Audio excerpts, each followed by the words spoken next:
As you can probably tell, Fuzznuts is not happy about the episode being late.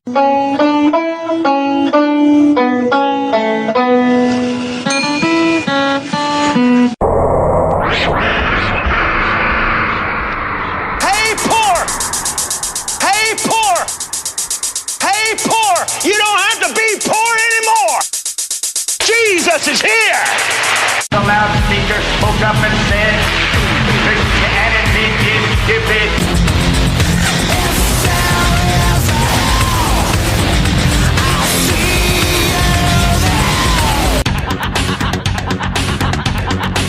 Greetings, fellow worker slaves, podcasting at 128 kilobits from the Fortress of Squalitude.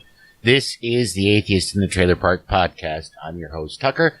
Professor Fuzznuts, as you can obviously tell, is rather unhappy, as is Buttons. Though, technically not for reasons related directly to the podcast or it being late. Those of you who have been listening for a while will remember that I have been working with the local spay and neuter clinic to get some of the feral cats in the area spayed and neutered. Well, as you can certainly hear the havoc being wreaked right now. One of them, I believe I mentioned her on the podcast before. She's in fact the most recent one that got fixed. She had to have an eye removed. Well, she has unfortunately decided that she wants to be an indoor kitty. Fuzznuts and Buttons are not happy about this, nor am I. I really don't want another cat, and I think she may have feline leukemia. I haven't had her tested yet, and Fuzznuts is behind on his vaccines. Not terribly behind, but far enough that, not far enough that I have to worry about it, but far enough that they have to be taken care of soon. So, anyways, the one-eyed kitty, whom I've taken to calling Leela, because it turns out there's no mythological female figures with only one eye. Plenty of men with one eye, but no women that I could find when I was trying to come up with a name for her. Anyways, so I went with, of course, Fry's girlfriend from Futurama. So anyway, she's been really aggressive today about getting inside the damn house, and I don't have a lot of time because I'm still working 12-hour days, and more on that in just a bit. So, that's what that noise was you heard and why Fuzznuts was so upset. Now, and I'm having to do this off the cuff, guys. I apologize, but again, I've been working 12 hours. So, let me hit the whole work situation before I get to NaNoCon, because that will explain a few things. Okay, I called in Friday night, said, I'm sick, I'm not coming in. Spent most of Friday night sleeping. Skullbeard and I did record some more Apocrypha episodes. And then, after we're done recording, I take a nap, get up, go to NaNoCon, all thanks to Adam Fusion. I want to thank him again for driving me up there and driving me back. And so, do NaNoCon, come back home, go back to bed because I'm still tired and worn out. Sleep most of Saturday night, most of Sunday, get up, go to work, and I put in 12 hours. Same thing with the next day, same thing last night. And the rumor is that we'll be working 7 days this week, which I am not thrilled about, even though the 7th day will be double time. All because people want to go to Chili's and eat brisket. Assholes. So, that's why you haven't had anything from me, because I get home from work after 12 hours of a lot of hard manual labor.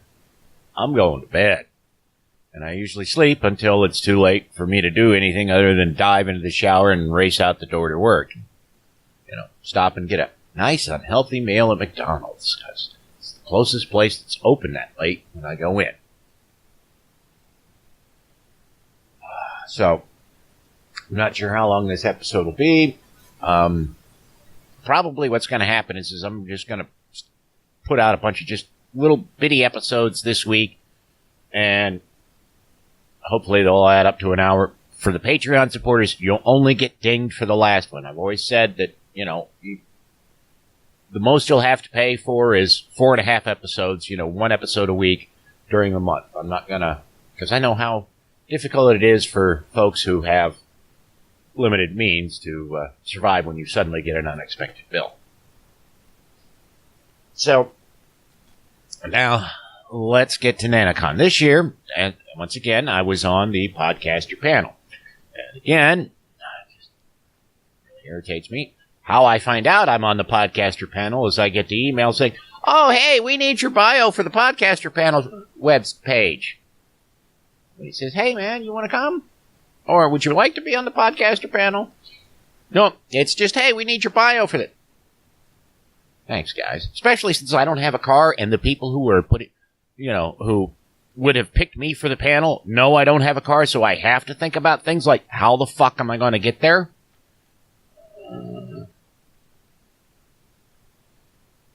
I will say that the panel was better this year. I mean, not only did we have Callie Wright, Marissa McCool, I think that's how her name is, Zach Law from the Sacrilege podcast, Jen from Not Another Atheist podcast, who the fuck else was on there? Cass was on one of the panels because we did 2. He's from Everyone's Agnostic. We had Jen and Patrick Crail from the Real Life Beyond Faith podcast, and that was the panel. Assuming I mentioned Callie. I think I did. Probably shouldn't mention her since you did tell me to shut up one time. So, but Zach had a few things prepared, so we weren't going into it cold like we did the last time, which I'm grateful for. I keep suggesting every time, we do these things, "Hey guys, let's have something beforehand where we all get together and discuss what we want to talk about and plan things out." And I had hoped to put at least a few things together for it, but with all the hours I'd been working, I just did not have the time. And out of all of them there, I'm one of the busiest. Marissa McCool, she's always writing and doing stuff, so she's hugely busy. And Jenica and Patrick Crail have, like, a house full of kids. So they're busy all the time. But and we could have at least done something, I think. Anyways, so, and I want to say first off, I don't necessarily have a lot to say about NaNoCon because I was so tired I didn't do anything other than workshops I was in. There was a whole bunch of workshops there. I mean, and they had Matt Delahunty there, and he was the big name. There were a lot of other people there who gave workshops, and I heard great things about all of them, but I was just too tired to sit in on one of them. I was always worried I would fall asleep, so I just hung around and talked to everybody I knew that I saw and hadn't seen in a while. Like, I got to see Heretic Woman for the first time since, I think, ReasonCon was the last time I saw her, which was nice. She wasn't certain until almost the last minute that she would get to come down, and she came down with her husband. They picked up Beth from her co-host from Beyond the Trailer Park podcast, and a bunch of others. And I got to see Bobby Carey, which was nice. I didn't get to see Miss Susie, although I only saw Bobby for a few minutes because he just kind of popped in and popped out. He was officiating Callie's wedding, which was taking place the next day. But the thing that I will mention, which was really, really remarkable, was Gail Jordan spoke at the event, and I did see part of her talk. She, for those of you who don't know, is an openly atheist doctor in Murfreesboro, Tennessee, who was running for state senate. The Republican Party spent $1 million to defeat her. And, I mean, she went down in flames. Let's not pretend that she, had a squeaker or, I'm not going to spin it, because I think the Republican got something like 20,000 votes and she got like 6,000 or maybe more than that. I don't remember the exact total. But, the fact that she went out and ran openly as an atheist was remarkable. So, and I'm not familiar with her district in Murfreesboro.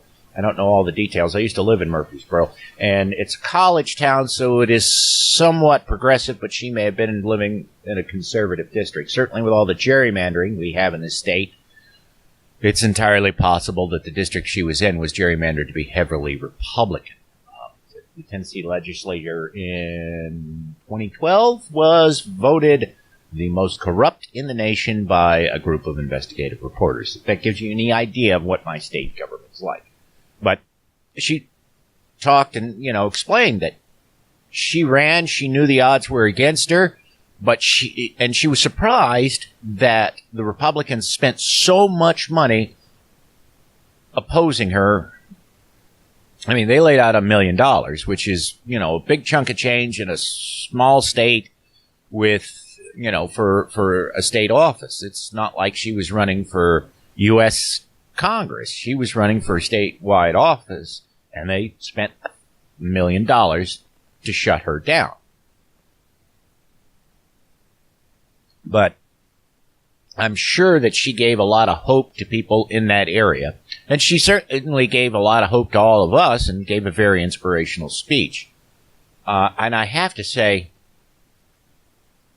her daughter, Adam Fusen, went to a talk her daughter gave. Her daughter is apparently very well educated. She's when Gail pulled up and got out of her car, Gail's a tall woman. She's probably my height. I'm 5'11", so just under 2 meters for those of you who live in the civilized part of the world. Her daughter looked to be over 6 feet tall and was wearing heels. Her daughter was also incredibly, well dressed. We didn't even know it was her daughter until a little later on. The group I was with, we were like, what the hell's a fashion model doing here? And then, she, people who saw her talk said she's incredibly intelligent. Which, giving her mother, the fact that her mother's a doctor, probably going to have gone to very good schools and got excellent education. And then again, Trump went to some very good schools and didn't get any education at all. But, so that was, that was sort of what I experienced there. And another thing I will say about the podcast panel, which I'm probably going to spend the rest of this mini episode, I guess, talking about, was the audience we had was really good. I imagine part of that's probably the fact that we had Zach doing the moderation of the panel, and so we were a little better prepared and weren't thinking on the fly so much as we had in previous years. And so the folks in the audience had better sense of what was going on and who we were and things like that. And, like the opening part of the panel consisted of us talking about who we were, what our podcasts were about, why we got started, and the subjects like that. And then we all did a little bit of banter between each other because all of us somewhat know one another. I don't know Marissa McCool very well at all, but everybody else on the panel I've known for some time now. When I went down to Secular Saturday, the place I stayed at, I was staying at the same place, the same house with Jenica and Patrick Crail. So, we hung out and talked, and I got to know them fairly well, and I've known Zach for I don't know how many years now, and Cass I met at the first Reason Con I went to. And Callie I encountered, I met her because of Barroom Atheist Podcast. I think that's the one that I was on, that she showed up and we all chatted. It's been so long now, and as you can imagine, my head's still fuzzy from lack of sleep. I got a little more today than I have the past couple of days, but I'm still not 100% there. I really hope we don't have to work 7 days this week. But, gosh, I just can't think. I'm drawing a blank on anything else about that panel I want to talk about. And one thing I will say, and this is just a beef on my point, it's not about the panel.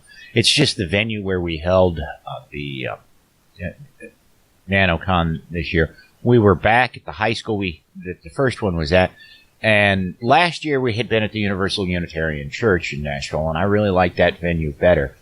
It was a little better laid out and easier to find the various conference rooms and things like that we were giving our talks in than the school was, and also since it was church, we could have alcohol.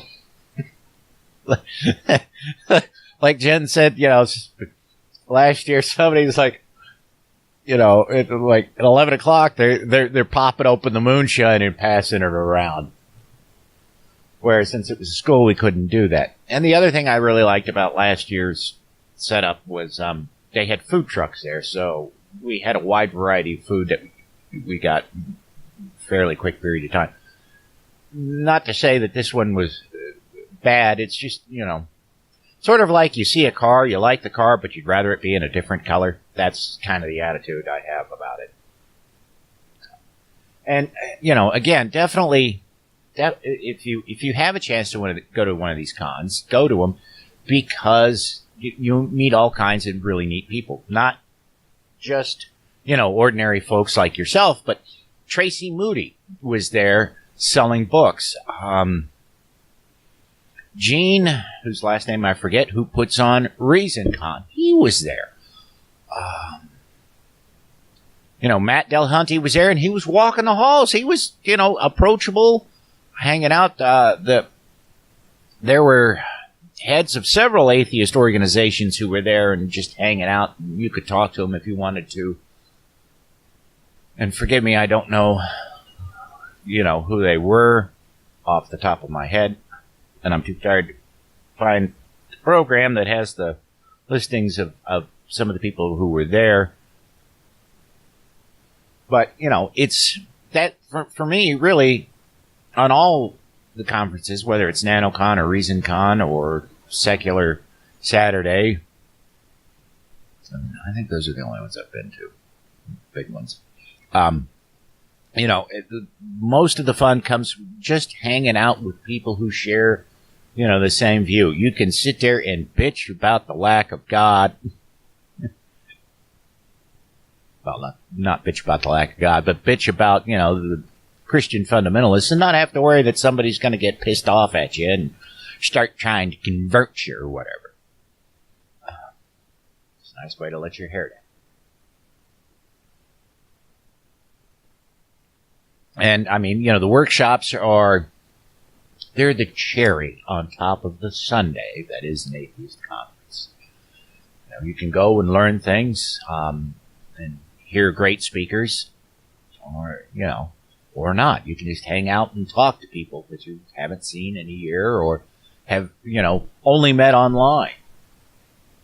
I ran into a couple of people who were like, "Hey, I know you."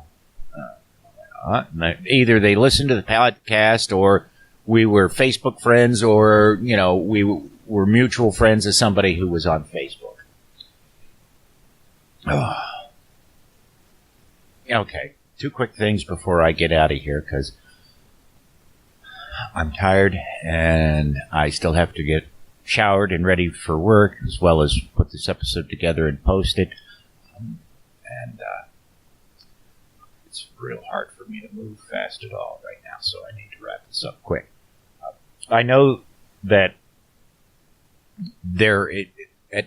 for a lot of us in the States, as well as elsewhere, this can seem like a pretty bleak time, but there's been a lot of things in the news lately that should really give you hope. I don't have time to go over them. I wish I did. Hopefully I'll be able to cover that in a future episode. As well as, when I'm, going to NaNoCon, it helped recharge my emotional batteries. But there were also, in talking with people and hearing some of the things that folks are doing and what's happening, other reasons for us all to have some hope. And poor guy is just upset. Leela's sitting on the couch staring at him. And he's just growling and snarling. Doesn't like her at all. Poor baby. Yes.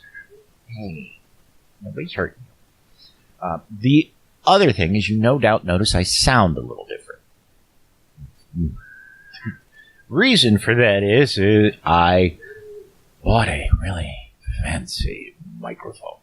I didn't really need it, but I had my eye on it for quite some time because it is just so sharp. And with all the overtime I've been working, I could afford it, and not to mention, it looked like it was getting harder and harder to find online, I noticed. So I have a feeling they've discontinued this model, or are about to discontinue it, so I wanted to get it before it went away. There are a couple of issues I'm having with it that I haven't quite figured out. So some of the sound quality isn't as good as it could be. And I even talked to Callie, and she's like, wow, you shouldn't be having those problems. I think I know what's causing them, though. So whenever I get some time off, I'm going to rejigger a few things around here and see if that doesn't fully clear it up. I've cleared it up a lot in the editing of the show, so you won't hear much of it. But anyways, the Patreon money went for this mic this month. So I really thank all of you who've been supporting the show, and hopefully you won't be annoyed by the sound. I know there was a podcast that they announced, next episode we're going to sound a little different. We got all this new equipment, blah, blah, blah. And for like the first 4 or 5 episodes after that, it took me, that long to get used to it because their sound was so different and it annoyed me. I've adjusted, but I still prefer their earlier sound with their cheaper gear than I do their more expensive gear. But that's just me. I have odd ears. I don't know if I've mentioned this before, but there's a microphone. It's a Neumann U47 or U48, and there's a Telefunken mic with a similar number. The Telefunken and the Neumann are clones of one another, and they're a tube-based mic, and there's something about that mic that sets my teeth on edge. And in blind listening tests, I've been able to spot that mic every time, which annoys my buddy who's a recording engineer because that's his favorite mic to record with. All right, I'm going to get out of here, and I will try to have something more comprehensible and better put together later on this week for everybody. Thanks for listening, and I hope I got to see you all at NaNoCon. If I saw you and I wasn't as friendly, just know that I'm fucking exhausted because, I put in 60 plus hours the previous week and about the same for the past month, and it doesn't look like I'm going to get a break until Easter weekend when I get 3 days off, which I'm going to have to spend that attempting to clean the fucking house because it's a goddamn disaster because I have no time. I just, if I'm here, I'm probably in the bed. If I'm not here, I'm at work. All right. enough rambling incoherence for me. I will talk to you very soon. That's it for this episode of The Atheist in the Trailer Park Podcast. You can subscribe to the show on iTunes, Stitcher, as well as just about anywhere else podcasts can be found. Many of the episodes are also on YouTube. Follow the show on Twitter. @TParkAtheist is the show's Twitter handle. It's on Facebook at facebook.com/trailerparkatheist.com. If you happen to like the podcast, please rate it on iTunes. If you'd like to support the podcast, there's a donate button on the show notes page. You can support it via Patreon at patreon.com/TNTucker. Thanks for listening. Say goodnight, Fuzz-Nuts. All I know is this violates every canon of respectable broadcasting. Damned cat.